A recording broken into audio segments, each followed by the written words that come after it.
Hello everyone, welcome in electrical engineer. In today's video, today's lecture, we will going to see syllabus topic 3.7 rating of transformer KVA ratings. In MSBT exam, many time question is asked on this topic, rating of transformer KVA rating. Generally, the rating of a machine should indicate the power supplied by it. Okay, सामान्यतः rating जे आहे मशीनचे should indicate ते दाखवतं की power supplied by it त्याच्याकडून power किती supplied केली गेली आहे. But in case of transformer परंतु ट्रान्सफॉर्मरच्या बाबतीत the output power is not constant. त्याची आउटपुट पॉवर जी आहे ती कॉन्स्टंट नाही आहे, स्थिर नाही आहे. It keeps changing with the load. तो बदलत राहतो जसा लोड बदलेल तसा. The output power factor is also function of load. मग त्याचा आउटपुट पॉवर फॅक्टर जो आहे, घटक जो आहे आउटपुट पॉवरचा, तो सुद्धा also a function of load, तो सुद्धा एक फंक्शन आहे लोडचा. Hence the rating of a transformer is expressed in terms of voltage and current as follows. म्हणून ट्रान्सफॉर्मरचं जे रेटिंग आहे ते त्याची जी संज्ञा आहे ती व्होल्टेज अँड करंट यामध्ये दर्शवतात खालीलप्रमाणे. Therefore rating of a transformer equals to primary voltage into primary current. Okay, rating of transformer primary voltage गुणिले primary current or secondary voltage गुणिले secondary current. As the voltage and current may or may not be in phase. ठीक आहे, as the voltage or current, voltage आणि current may कदाचित or may not किंवा कदाचित नाही be in phase, ते नसू शकतात. The units of transformer rating are volt ampere. जो एकक आहे ट्रान्सफॉर्मर रेटिंगचा तो व्होल्ट ॲम्पियर आहे और किलो व्होल्ट ॲम्पियर आहे KVA और mega volt ampere MVA. Therefore rating in volt ampere और KVA और MVA equals to V1 into I1 equals to V2 into I2. Expression number 3.7.1. From the given rating of transformer we can obtain the values of primary and secondary currents as I1 equals to KVA into 10 raised to 3 divided by V1, expression number 3.7.2, and I2 equals to KVA into 10 raised to 3 divided by V2, expression number 3.7.3. If the rating is specified in MVA, then the multiplying factor will be 10 raised to 6 rather than being 10 raised to 3. ठीक आहे. If the rating of specified in MVA mega volt ॲम्पियरमध्ये जर rating express केला असेल तर आपल्याला multiplying factor जो आहे तो 10चा 6वा घात घ्यावा लागेल rather than being 10 raised to 3. The rating of the transformer is specified in unit of volt ampere, kilovolt ampere or megavolt ampere depending on the transformer size. ट्रान्सफॉर्मरच्या साईजनुसार ट्रान्सफॉर्मरचं जे रेटिंग आहे ते स्पेसिफाय केलेलं असतं एककामध्ये, जसे की व्होल्ट ॲम्पियर, किलोव्होल्ट ॲम्पियर किंवा megavolt ॲम्पियरमध्ये. Volt ampere rated divided by 1000. ठीक आहे. Significance of transformer rating. Transformer रेटिंगचं महत्त्व काय. The copper losses in transformer depends on current and iron losses are dependence on voltage. ट्रान्सफॉर्मरमध्ये जो कॉपर लॉस आहे तो करंटवरती अवलंबून आहे आणि आयर्नचा लॉस जो आहे तो व्होल्टेजवरती अवलंबून आहे. Hence the total loss depends only on volt ampere. म्हणून जो टोटल लॉस आहे तो फक्त व्होल्ट ॲम्पियरवरती डिपेंड आहे VA and not on power factor. Okay, power फॅक्टरवरती डिपेंड नाही आहे ट्रान्सफॉर्मरचा लॉस. Therefore rating of transformer is in volt ampere और KVA. ठीक आहे. म्हणून ट्रान्सफॉर्मरचा जो रेटिंग आहे तो कसा असतो व्होल्ट ॲम्पियर किंवा KVAमध्ये अँड नॉट इन किलोवॅटमध्ये कधीही नसतो. ठीक आहे. Hence the transformer is rated in volt ampere और KVA and not in watt और kilowatt. The complete rating of a transformer. आता ट्रान्सफॉर्मरचे कंप्लीट रेटिंग कशाला म्हणायचे. The complete rating of a transformer includes the ratio of primary and secondary voltage. Primary and secondary व्होल्टेजचा ratio, KVA rating and supply frequency as follows. 3300 volt divided by 240 volts. Example दिलेलं आहेत 5 kilo volt, 50 hertz, where 300 volt is the primary voltage V1, 240 volt is the secondary voltage V2. Okay, 5 kVA is the KVA rating and 50 hertz is the supply frequency. एक example पाहूयात. Example number 3.7.1. 3300 volt oblique 200 volt 50 hertz 100 kVA transformer has its low voltage winding with 80 turns calculate. Okay, आता दिलेल्या क्वांटिटीमध्ये पहा कसे दिलेले आहेत. 3300 volt oblique 200 volt म्हणजेच याच्यातील प्रायमरी व्होल्टेज जो आहे तो 3300. ओके, म्हणजे 3300 व्होल्ट हा प्रायमरी व्होल्टेज, 200 व्होल्ट हा सेकंडरी व्होल्टेज, दिलेली फ्रिक्वेन्सी 50 हर्ट्झ दिलेली आहे, दिलेला KVA रेटिंग जो आहे तो 100 KVA रेटिंग दिलेला आहे. Okay, voltage winding with 80 turns, ठीक आहे, has its low voltage winding. Low voltage winding म्हणजे सेकंडरी वाइंडिंग म्हणजेच N2 दिलेला आहे. N2 winding with 80 turns calculate करायला सांगतात the current in both the windings. दोन्ही वाइंडिंग्समधून प्रवाहित होणारा करंट I1 आणि I2, number of turns of the high voltage winding N1 काढायचं आहे, maximum value of flux phi M काढायचा आहे, given that the transformer is loaded to it full capacity. ठीक आहे, solution given, rating of transformer 3300 volt divided by oblique 200 volt, 100 kVA, frequency f equals to 50 Hz, N2 equals to 80. Step 1, primary and secondary currents. Primary currents I1 equals to kVA into 10 raised to 3 divided by V1. हा formula आहे I1 चा, I1 equals to kVA into 10 raised to 3 divided by V1 equals to 100 into 10 raised to 3 divided by 3300. Okay, I1 किती येतोय 30.303 ampere. Secondary current I2 equals to kVA into 10 raised to 3 divided by V2, 100 into 10 raised to 3 divided by 200 equals to 500 ampere. I2 सुद्धा आपल्याला इथे मिळतोय. Okay, आता next स्टेपमध्ये आपल्याला number of turns of high voltage rating म्हणजेच N1 calculate करायचं आहे. Primary is the high voltage rating, high voltage winding. Therefore V1 divided by V2 equals to N1 divided by V2. आपल्याला हा transformation ratio माहीत आहे, voltage ratio माहीत आहे. ठीक आहे, therefore N1 equals to V1 divided by V2 into N2. Therefore N1 equals to 3300 divided by 200 into 80 equals to 1320 turns. 1320 turns आहेत primary वाइंडिंगचे. Step number 3, maximum value of flux phi M काढायचा. Phi एमसाठी आपल्याला EMF equation माहीत आहे, E1 equals to 4.44 phi M F N1. Okay, phi M सोडून नको असलेल्या क्वांटिटीज बरोबर चिन्हाच्या पलीकडे घेतल्यानंतर therefore phi M equals to E1 divided by 4.44 F N1 equals to 3300 छेद 4.44 into 50 into 1320. Okay, equals to 11.26 milli weber. Maximum flux किती आहे 11.26 मिली वेबर. ठीक आहे, नेक्स्ट एक्झाम्पल आहे 3.7.6. During the practical period a student loaded 1 kilo volt ampere 230/115 volt single phase transformer with lighting load of 12 ampere. Explain the state and condition of the transformer weather the loading done is proper. ठीक आहे, आता पहा, एका प्रॅक्टिकलच्या वेळी एका विद्यार्थ्याने 1 kilo volt एम्पियरच्या transformer रेटिंगला त्याचा जो प्रायमरी आणि सेकंडरी व्होल्टेज आहे 230/115 व्होल्ट, सिंगल फेज ट्रान्सफॉर्मर आहे तो विथ लाइटिंग लोड. ओके, त्याला लाइटिंग लोड जोडलेला आहे 12 एम्पियरचा. Explain the state and condition of the transformer. ठीक आहे, ट्रान्सफॉर्मरची स्थिती आणि कंडिशन सांगायची आहे. Whether the loading done is proper, त्याने ट्रान्सफॉर्मरला प्रॉपर लोडिंग केलेलं आहे की नाही. Solution given, KVA rating, KVA rating किती आहे 1 किलो व्होल्ट एम्पियर. ओके, म्हणजेच 1 गुणिले 10⁻³ म्हणजेच 1000 volt ampere. E1 equals to 230. Primary voltage किती आहे E1 230, सेकंडरी व्होल्टेज आहे 115 व्होल्ट. I2 दिलेला आहे 12 एम्पियर. ओके, लोड साईडचा जो करंट दिलेला आहे 12 एम्पियरचा I2 दिलेला आहे. Find the load volt ampere. Load volt ampere V2 into I2 equals to 115 into 12 equals to 1380 volt ampere. Okay, volt ampere मिळाला लोड साईडचा. कन्क्लुजन, याच्यावरून काय होतं पहा, कन्क्लुजन निष्कर्ष काय निघतो की त्या विद्यार्थ्याने प्रॉपर तो लोड केला आहे की नाही. The load volt ampere 1380 volt ampere is much higher than the volt ampere rating of the transformer 1000 volt ampere. ठीक आहे, म्हणजेच त्या विद्यार्थ्याने 12 एम्पियरचा लोड ट्रान्सफॉर्मरला दिलेला आहे, त्याचा लोड व्होल्ट एम्पियर किती येतो आहे 1300 व्होल्ट एम्पियर येतो आहे, आणि तो ट्रान्सफॉर्मर मुळात किती एम्पियरचा आहे, व्होल्ट एम्पियरचा आहे 1000 व्होल्ट एम्पियरचा आहे. This indicates that the transformer is overloaded. हा असं सांगतो की ट्रान्सफॉर्मर हा ओव्हरलोडेड आहे. The loading is not properly done.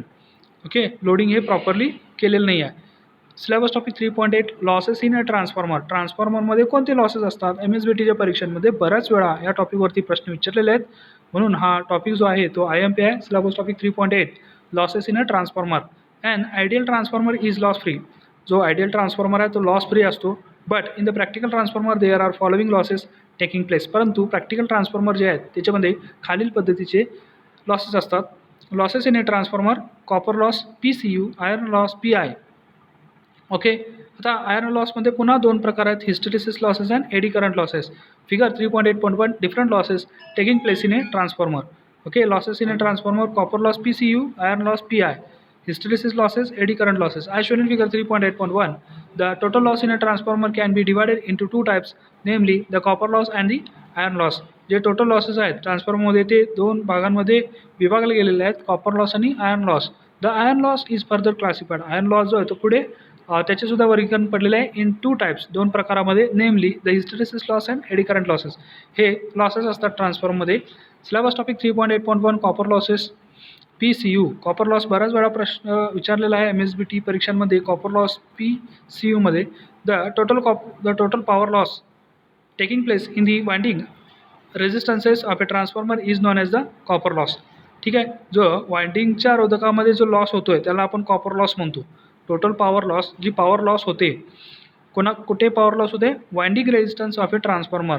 Winding resistance, वाइंडिंगचा जो रोधक आहे त्याच्यामध्ये पॉवर लॉस जी होणार आहे टोटल, त्यालाच आपण कॉपर लॉस असे म्हणतो. Therefore copper loss equals to primary copper loss plus secondary copper loss. ट्रान्सफॉर्मरचा लॉस काढायचा ना, मग primary copper loss plus secondary copper loss equals to therefore total copper loss. The copper loss is denoted by PCU. CU stands for copper, P means loss. Therefore PCU equals to I1 square R1 plus I2 square R2. Expression number 3.8.1. Okay, copper loss of formula काय? PCU equals to I1 square R1 plus I2 square R1. Expression number 3.8.1, where R1 and R2 are resistance of primary and secondary respectively. R1 and R2 हे resistance आहेत, रोधक आहेत primary and secondary winding चे. Where I1 square R1 equals to primary copper loss and I2 square R2 equals to secondary copper loss. The copper loss should be kept as low as possible to increase efficiency of transformer. ट्रान्सफॉर्मरची कार्यक्षमता वाढवण्यासाठी copper loss जो आहे तो शक्य तितक्या कमी ठेवला जातो. टू रिड्यूस कॉपर लॉस कमी करण्यासाठी it is essential to reduce the resistance R1 and R2 of the primary and secondary winding. Copper loss कमी करण्यासाठी जे वाइंडिंगचे रोधक आहेत R1 आणि R2 ते कमी करणे गरजेचे आहे, इसेन्शियल आहे. Okay, copper losses are also called as variable losses. कॉपर लॉसला व्हेरिएबल लॉस सुद्धा म्हणतात, as they are dependent on the square of the load current. Okay, लोडमधून प्रवाहित होणाऱ्या करंटच्या वर्गावरती ते अवलंबून आहेत असल्यामुळे कॉपर लॉसला आपण व्हेरिएबल लॉस सुद्धा म्हणतो. The relation between copper loss at full load and that of the half load is as follows. Relation between copper lossचा रिलेशन काय, संबंध काय फुल लोड आणि हाफ लोड असताना, तो खालीलप्रमाणे दिलेला आहे. PCU/HL. Okay, half load copper loss equals to 1/2 square PCU/FL. Okay, PCU/FL copper loss at full load equals to PCU/FL divided by 4. Okay, expression number 3.8.2 where PCU/FL copper loss at full load and PCU/HL copper loss at half load. Syllabus topic 3.8.2 iron loss PI. In MSBT exam many time question is asked on the iron loss also. Iron loss PI is the power loss taking place in the iron core of the transformer. जो ट्रान्सफॉर्मरचा core आहे, गाभा आहे iron लोखंडाचा, त्याच्यामध्ये जी power loss होते त्याला आपण iron loss PI असे म्हणतो. It is equal to the sum of two components called hysteresis loss and eddy current loss. Okay, हा एक गोळाबेरीज आहे, सम आहे, ॲडिशन आहे दोन वेगवेगळ्या कॉम्पोनंटचा, ज्याला की आपण हिस्टेरेसिस लॉस आणि एडी करंट लॉस म्हणतो. Therefore PI equals to hysteresis loss plus eddy current loss. आता सिलेबस टॉपिक 3.8.3 हिस्टेरेसिस लॉसेस म्हणजे काय, तर पहा हिस्टेरेसिस लॉसेस म्हणजे काय. PI equals to hysteresis loss plus eddy current loss. Syllabus topic 3.8.3 hysteresis लॉसवरती सुद्धा MSBT परीक्षांमध्ये बऱ्याच वेळा प्रश्न विचारलेले आहेत. We have already discussed hysteresis loss taking place in a magnetic material. Magnetic चुंबकीय मटेरियल जे आहे त्याच्यामध्ये जो लॉस होतो त्याला आपण हिस्टेरेसिस लॉस असे म्हणतो. The area enclosed by the hysteresis loop of a material represent the hysteresis loss. Okay, ज्या मटेरियलने जो एरिया एन्क्लोज केलेला आहे, एरिया बंदिस्त केलेला आहे बाय द हिस्टेरेसिस लूपने, त्या मटेरियलला आपण हिस्टेरेसिस लॉस म्हणतो. Hence special magnetic material should be used in order to reduce the hysteresis loss. Special म्हणजे ठराविक चुंबकीय मटेरियल तिथं वापरण्यात येतं हिस्टेरेसिस लॉस कमी करण्यासाठी. Material such as silicon steel has hysteresis loop with very small area.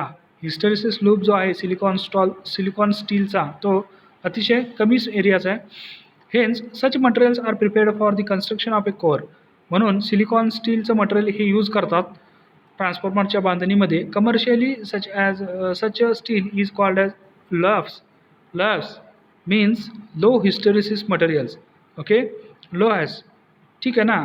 Commercially म्हणजे व्यावसायिक दृष्टीने स्टील, सिलिकॉन स्टीलला लो हॅज असे नावाने ओळखतात. मीन्स म्हणजेच की low hysteresis material. Mathematically the hysteresis loss is given by hysteresis loss equals to KH dot BM raised to 1.67 FV watts. Okay, where KH equals to hysteresis constant, BM equals to maximum flux density, F equals to frequency and V equals to volume of the core. Okay, V इथे काय आहे, voltage नाही आहे, volume आहे, volume of the core, कोरचा volume, कोरचा आकारमान. F equals to frequency, B M म्हणजे maximum flux density, K H म्हणजे हिस्टेरिसिस कॉन्स्टंट. ठीक आहे, अशा पद्धतीने हिस्टेरिसिस लॉसचा formula hysteresis loss equals to KH dot BM raised to 1.67 FV watts. Okay, तर पहा, thus the hysteresis loss is watt का, कारण पॉवरमध्ये तो आपण पॉवर लॉस होतो ना, म्हणून तिथे watt. Thus the hysteresis loss is frequency dependent. Hysteresis loss जो आहे तो फ्रिक्वेन्सीवरती अवलंबून आहे. As we increase the frequency of operation the hysteresis loss will increase proportionally. जसजसं आपण कार्यप्रणालीचा फ्रिक्वेन्सी वाढवू तसतसा हिस्टेरिसिस लॉससुद्धा वाढेल. ओके, नेक्स्ट आहे eddy current loss. Syllabus topic 3.8.4 eddy current loss. In MSBT exam many time question is asked on the eddy current loss also due to the time varying flux. Okay, वेळेनुसार बदलणाऱ्या फ्लक्समुळे there is some induced EMF in the transformer core. Transformer कोर्समध्ये सुद्धा काही प्रमाणात induced EMF तयार होतो. This induced EMF cause some currents to flow through the core body. हा तो इंड्यूस झालेला, कोरमध्ये इंड्यूस झालेला EMF आहे तो कोरच्या बॉडीमधून करंट प्रवाहित करायला सुरुवात करतो. This currents are known as the eddy current. या करंटला आपण एडी करंट असे म्हणतो. The core is made up of steel. Core हा स्टीलपासून बनलेला आहे and has some finite resistance, आणि त्याला काही ठराविक रोधक आहे. Hence due to the flow of eddy current प्रवाहित झाल्यामुळे हीट विल बी प्रोड्युस्ड. उष्णता तिथे निर्माण होते. The power loss due to the eddy current is given by. Eddy करंटमुळे जी पॉवर लॉस होणार आहे ती अशा पद्धतीने दिलेली आहे. Eddy current loss equals to eddy current square into R. Expression number 3.8.3 where R is the resistance of the core. Small R eddy current square into small r. Okay, the eddy current losses are minimized by using the laminated core. eddy current loss जो आहे तो minimize कमी करता येऊ शकतो laminated core वापरून. The core is manufactured as a stack of laminations rather than a solid iron core. Okay, the core is manufactured. core हे manufacture केले जातात stack म्हणजे एकावरती एक ठेवून of the laminations केलेलं असतं त्यांना rather than solid iron core. Okay, solid iron कोअरपेक्षा स्टॅकमध्ये लॅमिनेशन केलेले मॅन्युफॅक्चर केले असतात core. These laminations are insulated from each other. हे जे लॅमिनेशन्स आहेत ते एकमेकांपासून इन्सुलेटेड असतात, आवरण केलेलं असतात by means of varnish coating on all the lamination. सर्व लॅमिनेशन्सवरती वर्निशचं कोटिंग केलेलं असतं. Hence each lamination acts as a separate core. प्रत्येक लॅमिनेशन हा सेपरेट कोर म्हणून काम करतो with a small cross sectional area. Okay, providing a large resistance to the flow of eddy current. Okay, providing large resistance to the flow of eddy current. Mathematically the eddy current loss is given by eddy current loss equals to KE square F square T square. Expression number 3.8.4. Okay, eddy current loss KE square F square T square. ठीक है, where KE eddy current constant, T thickness of the core. Thus the eddy current loss also is frequency dependent. It is directly proportional to the square of operating frequency. It can be reduced by using the laminated core for transformer. ठीक आहे, तर पहा next आहे hence the iron loss PI of the total loss is dependent on the frequency of the copper loss. PCU is constant irrespective of the frequency. Copper loss जो आहे तो frequency संबंधित नाही आहे, तो स्थिर आहे. The iron loss is denoted by PI. It is the sum of hysteresis and eddy current loss. Iron loss is a constant loss and does not depend on the level of load. Syllabus topic 3.8.5 total loss. The total loss taking place in a transformer can be obtained by adding the copper loss and the iron losses together. Therefore total loss equals to copper loss plus iron loss. Iron loss मध्ये पुन्हा दोन आहेत, hysteresis loss and eddy current loss. Okay, syllabus topic 3.9 ideal transformer. Ideal transformer पहा इथे पाहू शकतो आपण MSBTच्या परीक्षांमध्ये बऱ्याच वेळा आयडियल ट्रान्सफॉर्मर या टॉपिकमध्ये प्रश्न विचारलेले आहेत. Syllabus topic 3.9 ideal transformer. And ideal transformer in the is the transformer having the following characteristic. Ideal ट्रान्सफॉर्मरमध्ये खालील गुणधर्म असतात. 1. द लॉसेस आर झिरो, त्याच्यामध्ये लॉसेस कोणते नसतात, शून्य असतात. No iron loss, no copper loss, कोणताही आयर्न लॉस नाही, कोणताही कॉपर लॉस नाही. सेकंड आहे the primary and secondary winding resistance are zero, primary आणि सेकंडरी वाइंडिंगचा जो रोधक आहे तो शून्य असतो, that is R1 equals to R2 equals to zero. Third number properties आहे, कॅरेक्टरिस्टिक आहे, the leakage flux is zero, leakage flux जे आहेत ते सुद्धा शून्य आहेत. Therefore all the flux produced by the primary winding is coupled to the secondary winding, म्हणून जे प्रायमरी वाइंडिंगकडून जे फ्लक्स निर्माण होतात ते सर्वच्या सर्व फ्लक्स हे सेकंडरी वाइंडिंगला कपल होतात, लिंक होतात. फोर्थ कॅरेक्टरिस्टिक आहे, a small current is required to develop flux, अतिशय छोटा करंट तिथे आवश्यक असतो डेव्हलप फ्लक्स निर्माण करण्यासाठी इनसाइड द कोअरमध्ये. This happens because the permeability of the core is very large, permeability कोअरची ही अतिशय जास्त असल्यामुळे, परमेबिलिटी म्हणजे आत येऊ देणारा, परमिशन असणारा, permeability of the core is very large.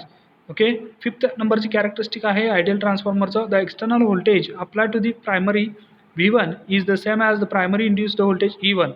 This is because the primary winding resistance is zero.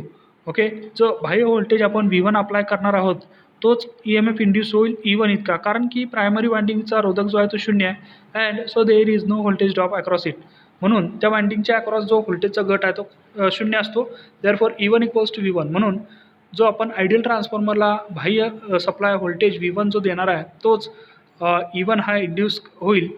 Similarly, the voltage induced in secondary winding E2 will be equal to the load voltage V2 because the secondary resistance is zero. कारण की secondary resistance zero असल्यामुळे जो EMF induce होणार आहे E2 तोच काय असणार आहे, load voltage V2 असेल.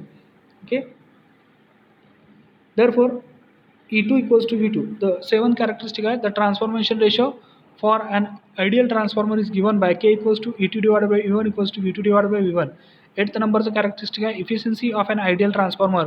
आयडियल ट्रान्सफॉर्मरची कार्यक्षमता कशी असणार आहे, इज 100%, 100% काम करतो तो. This is because there are no losses taking place, हे कारण की त्याच्यामध्ये कोणतेही लॉसेस नाही आहेत. Point number 9, characteristic number 9, the voltage regulation is 0%, व्होल्टेजचा जो बदल आहे, रेग्युलेशन आहे तो 0% आहे. That means the secondary voltage will remain constantly irrespective of the load current. Example पाहूयात. Example number 3.9.1, a 220 volt oblique 440 volt 50 hertz has primary and secondary winding with 100 and 200 numbers of turns. The maximum flux density in the core is 1.2 tons. Okay, calculate the cross-sectional area of the core. If the transformer is delivering a load of 8 ampere at 0.8 power factor lagging, find the primary current. Assume the transformer to be ideal. आता transformer इथे ideal आहे आणि कोणता आहे, step up आहे पहा, अ 220 volt 440 volt. प्रायमरीला जो आहे तो 220 व्होल्ट आहे आणि सेकंडरी किती आहे, 440 व्होल्ट आहे. 50 हर्ट्ज ट्रान्सफॉर्मर आहे. प्रायमरी आणि सेकंडरी वाइंडिंग जे आहेत, प्रायमरी वाइंडिंग जो 100 टन्स आहे आणि सेकंडरी जे आहेत ते 200 टन्स आहेत. The maximum flux density in the core 1.2 okay tesla. Okay, maximum flux density आहे टी टेस्ला आहे इथे. Okay, 1.2 tesla. Calculate the cross sectional area of the core. Cross sectional area calculate करायचा कोअरचा. If the transformer is delivering a load of 8 ampere, जर का transformer हा 8 ampere load इतका deliver करत असेल at 0.8 power factor lagging, 0.8 power फॅक्टरला 8 ampere हा जर लोड करंट ट्रान्सफॉर्मर देत असेल तर आपल्याला प्रायमरी करंट फाइंड आउट करायचं आहे. त्याचबरोबर क्रॉस सेक्शनल एरिया हा सुद्धा कॅल्क्युलेट करायचा कोअरचा. ठीक आहे. सोल्युशन पहा, गिवन दिलेल्या क्वांटिटीज व्यवस्थित जर लिहिल्या तर आपल्याला प्रॉब्लेम सॉल्व्ह करता येतो. E1 divided by E2 equals to 220 divided by 440. F equals to 50 hertz, N1 equals to 100, N2 equals to 200, Bm equals to 1.2 Tesla, I2 equals to 8 ampere, power factor equals to 0.8 lagging. To find I1, to find first step I1, second cross sectional area of the core. Step 1, find I1. I2 divided by I1 equals to N1 divided by N2. Therefore, I1 equals to I2 into N2 divided by N1 equals to 8 into 200 divided by 100 equals to 16 ampere. I1 किती मिळतोय, 16 एम्पियरचा. Step 2, find phi M. Phi M find out करायचा आहे. E1 equals to 4.44 F phi M N1. Therefore phi M equals to 220 divided by 4.44 into 50 into 100 equals to 9.91 into 10⁻³ weber. Okay. Step 3, find cross sectional area of the core A. Cross sectional area of the core A म्हणजेच cross sectional area A find out करायचा आहे. तो formula phi M equals to B M into A. Okay, phi M into B M in phi M equals to B M into A, आपल्याला 5m माहीत आहे, बी M माहीत आहे, ए find out करायचा आहे. Therefore A equals to 9.91 into 10⁻³ divided by 1.2 equals to 8.258 into 10⁻³ milli square, okay, metre square, 82.58 centimetre square. Area किती आहे metre स्क्वेअरमध्ये होता, सेंटीमीटरमध्ये काढला, 82.58 centimetre square cross sectional area. ठीक आहे. Syllabus topic 3.10 phasor diagrams of a ideal transformer. Ideal ट्रान्सफॉर्मरची phasor diagram कशी असते. 3.10.1 ideal transformer on no load. Okay, ideal transformer no load नसताना, कोणताही लोड नसताना. And ideal transformer is as shown in figure 3.10.1a. And ideal transformer is the one which has no power loss. Ideal ट्रान्सफॉर्मरमध्ये कोणताही power loss नसतो. In order to have transformer with zero loss. Okay, असे transformer हे zero loss सोबत असतात. The following conditions should be satisfied. खालील condition ज्या आहेत ते सॅटिस्फाय करतात. ओके, इथं पाहू शकता फिगर एमध्ये ideal transformer on no load, कोणताही लोड नसताना आयडियल ट्रान्सफॉर्मर पहा. ओके, प्रायमरी वाइंडिंगला V1 कनेक्टेड आहे, I1 फ्लो होतं, I1 equals to I magnitude, म्हणजे I1 किती असणार, आय मॅग्निट्यूड इतका. ओके, E1 किती असणार आहे, V1 इतकाच. N1 नंबर ऑफ टर्न्स आहेत, N2 number of secondary turns आहेत, 5 प्रवाहित होतो आहे कोअरमधून. I2 इक्वल्स टू 0, कारण की इथे सर्किट ओपन आहे. V2 किती असणार आहे, E1 इतकाच. नो लोड, कोणताही लोड नाही आहे. आता पहा, लोड नसताना आयडियल ट्रान्सफॉर्मर कसा काम करतो किंवा त्याची फेजर डायग्राम काय. Conditions for an ideal or loss free transformer. Condition for ideal and loss free transformer काय आहेत पहा. The primary and secondary winding do not have any resistance. Primary and secondary वाइंडिंगला कोणताही स्वतःचा रोधक नसला पाहिजे. That is winding resistance of primary and secondary should be 0. Okay, म्हणजे शून्य असायला पाहिजे. सेकंड कंडिशन आहे, the losses taking place in the core, that is hysteresis loss and eddy current loss should be 0. कोअरमध्ये जे लॉसेस होतात, hysteresis and eddy current, ते कसे असायला पाहिजे, शून्य असायला पाहिजे. थर्ड कंडिशन आहे, there should not be any leakage flux. कोणताही लिकेज फ्लक्स तिथे नसायला हवा. Okay, operation and phasor diagram. Operation and phasor diagram पहा. And AC voltage V1 is applied across the primary winding of the transformer. AC voltage V1 हा apply केलेला primary वाइंडिंगच्या across. As the load on the transformer is 0. ट्रान्सफॉर्मरवरती load किती आहे, 0 आहे. That is RL, load resistance equals to infinity, माहीत नाही इतका. Okay, ideally the primary current I1 equals to 0. सामान्यतः प्रायमरी करंट किती असणार आहे, 0च असणार आहे. But practically a small current called the magnetising current IM. परंतु प्रॅक्टिकली मॅग्नेटायझिंग करंट हा स्मॉल अमाऊंटमध्ये असणारा IM तो फ्लो होत असतो, फ्लो थ्रू प्रायमरी वाइंडिंगमधून प्रवाहित होतो. The magnetising current is used by the transformer for magnetising the transformer core. Okay, magnetising करणे म्हणजे चुंबकत्व आणणे. मॅग्नेटायझिंग करंट हा स्मॉल असतो, जो की तो कोअरला चुंबकत्व आणण्यासाठी मदत करतो, तो प्रवाहित होत असतो. As the primary winding is assumed to be purely resistive. जर का प्रायमरी वाइंडिंग ही प्युअरली रेजिस्टिव्ह म्हटली, म्हणजेच R इक्वल्स टू 0 असला, त्याचा रोधक जो आहे तो 0 असेल, the magnetising current lags behind. Magnetising current काय होतो, मागे पडतो. बिहाइंड म्हणजे मागे, लॅग म्हणजे मागे जाणे, lag behind the primary induced voltage by 90 degree. As shown in figure 3.10.1b. Okay, figure 3.10.1b मध्ये दाखवल्याप्रमाणे इथं पहा, E1 lag I magnitude by 90 degree. E1 हा मागे पडतो करंट, मॅग्निट्यूड करंटच्या. ओके, इथं पहा, magnetising current and five are in phase. Magnetising current आणि फाय हे कशा आहेत, इन फेजमध्ये आहेत. ठीक आहे, तर अशा पद्धतीने फेजर रिलेशन आहे ऑपरेशनचं. तर पहा पुढे, due to the sinusoidal magnetizing current, sinusoidally varying magnetic flux is produced in the iron core. Okay, sinusoidal magnetising current असल्यामुळे सायनोसॉइडल व्हॅरिंग मॅग्नेटिक फ्लक्स जे आहेत, चुंबकीय रेषा आहेत, त्या निर्माण होतात कोअरमध्ये, आयर्न कोअरमध्ये. This flux is in phase with IM. हे जे फ्लक्स आहेत ते IMच्या फेजसोबत असतात. As shown in figure 3.10.1b. Due to this varying flux, या बदलणाऱ्या फ्लक्समुळे EMFs are induced in the primary self induced voltage E1 and the secondary mutually induced voltage E2 respectively. E1 equals to -V1 and E2 equals to V2. Expression number 3.10.1. The magnitude of E1 and E2 are proportional to the number of turns N1 and N2 respectively.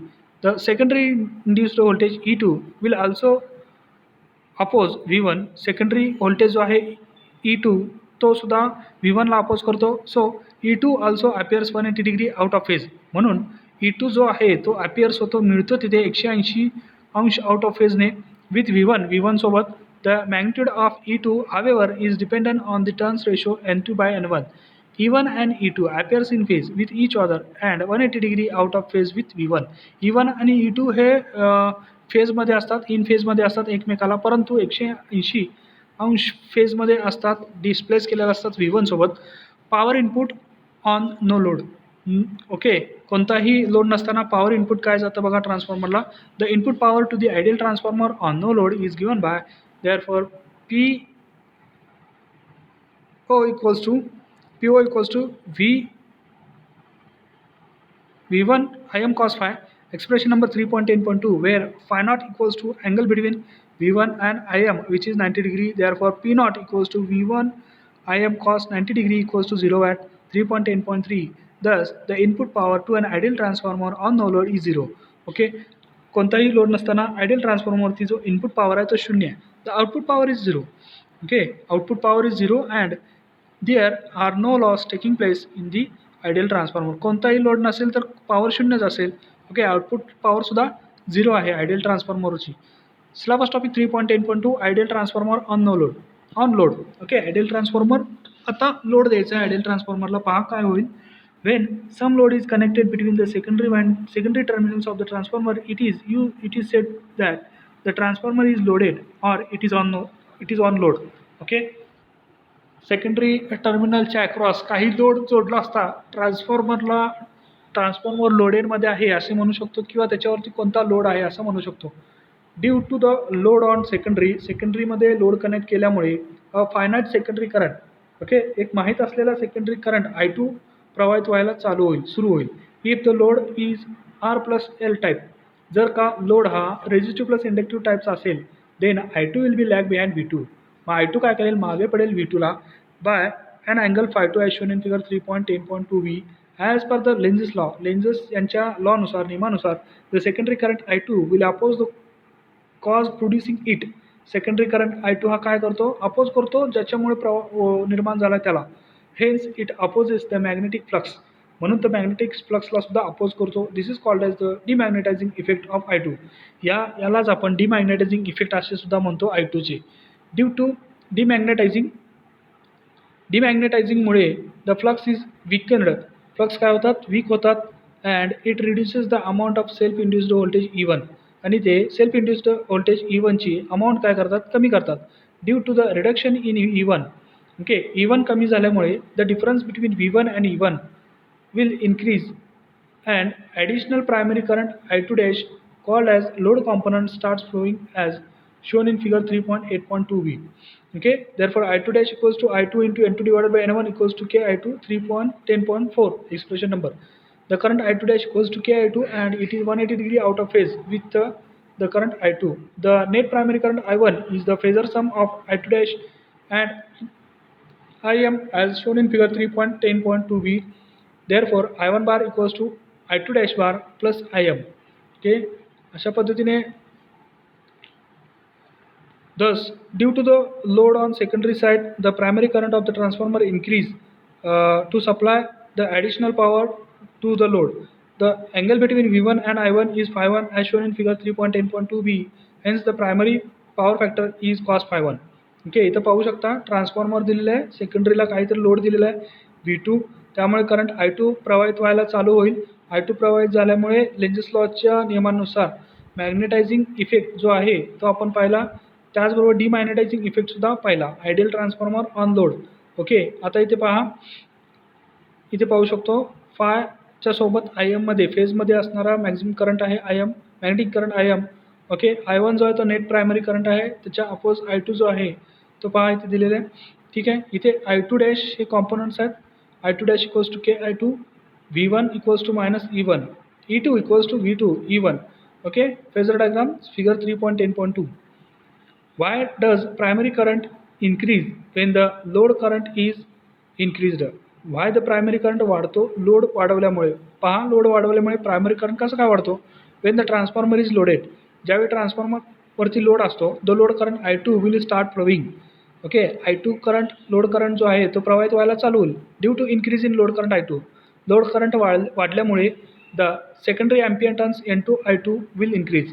Secondary ampere turns जे आहेत N2 आणि I2 ते सुद्धा वाढतील. This increase the secondary MMF. Okay, हे magnetomotive force वाढल्यामुळे सेकंडरीमध्ये N2I2 will increase the flux Φ2. Okay, flux Φ2 सुद्धा तो इन्क्रीज करेल step up by the secondary current. Okay, secondary current step up करेल. This flux oppose the main flux Φ1. हे जे flux आहेत ते मेन फ्लक्स Φ1 ला अपोज करतात. सेटअप इन द कोअरमध्ये सेट असलेल्या by the current flowing through the primary winding. Okay, primary वाइंडिंगमधून करंट फ्लोवाईज झाल्यामुळे जे फ्लक्स Φ1 आहे त्याला ते अपोज करतात Φ2. Hence the secondary MMF N2 into I2 is called as the demagnetising ampere turns. Okay, secondary जे MMF आहेत मॅग्नेटोमोटिव्ह फोर्स N2 गुणिले I2 यांना आपण डिमॅग्नेटायझिंग ॲम्पियर टर्न्स असे सुद्धा म्हणतो. Due to reduction in the main flux Φ1 the induced EMF in the primary winding E1 will also reduce. Hence, the difference between V1 and E1 will increase. मग फरक जो आहे तो V1 आणि E1 मध्ये वाढेल and the primary current will increase. म्हणून primary current सुद्धा वाढेल. Okay, figure 3.10.3 primary current increases with increase in the secondary current. इथे पहा प्रायमरी करंट वाढतोय. The secondary flux Φ2 opposes the main flux Φ1, reduces E1 and therefore increases primary current I1 as the load current I2 is increased. Okay, इथे पहा AC supply दिलेला आहे I1, V1 E1 main flux Φ1 flux due to secondary MMF Φ2 I2 load. Okay, अशा पद्धतीने जर सेकंडरीला load वाढवला तर primary current हा सुद्धा वाढतो. Syllabus topic 3.11 practical transformer. आपण आयडियल ट्रान्सफॉर्मर पाहिला, तर प्रॅक्टिकल ट्रान्सफॉर्मर सिलेबस टॉपिक 3.11 आपण नेक्स्ट व्हिडिओमध्ये पाहणार आहोत. आताच्या लेक्चरमध्ये आपण कोणकोणत्या गोष्टी पाहिल्या पहा. Okay, syllabus topic 3.7 rating of transformer. KVA rating म्हणजे काय, एक example. Significance of transformer rating. Okay, एक एक्झाम्पल पाहिलेत आपण बरेच. 3.8 losses in a transformer. Copper loss PCU, iron loss PI, त्याच्यामध्ये 2 losses hysteresis losses and eddy current losses. Okay, आपण डिटेलमध्ये पाहिले, त्यांचे फॉर्म्युले पाहिले.